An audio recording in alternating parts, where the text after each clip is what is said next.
کیا ہے کہ زندگی نے آپ کو ایک بہت بڑا دھوکہ دیا ہو، جیسے آپ ہار گئے ہوں، حالانکہ آپ کو پورا یقین تھا کہ آپ بالکل صحیح راستے پر ہیں۔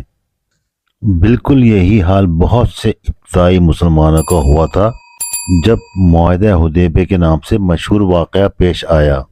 تصور کیجئے، آپ نے کئی ہفتوں کا سفر کیا ہے، آپ امید اور عقیدت سے بھرے ہوئے ہیں، ایک مقدس فریضہ انجام دینے کے لیے نکلے ہیں، لیکن آپ کو شہر کے دروازے پر ہی روک دیا جاتا ہے۔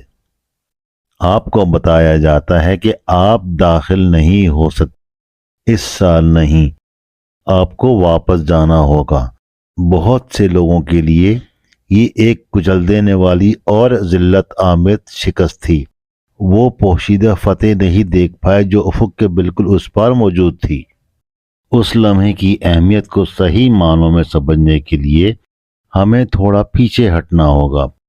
آئیے وقت میں کئی صدیاں پیچھے چلتے ہیں، ایک بنجر وادی میں جو ناہموار پہاڑوں کے درمیان واقع ہے۔ یہاں زندگی سے بھرپور ایک شہر کھڑا ہے، یہ ہے مکہ، جو اسلام کے عروج سے بہت پہلے ہی تجارت اور روحانیت کا ایک گہرا مرکز تھا۔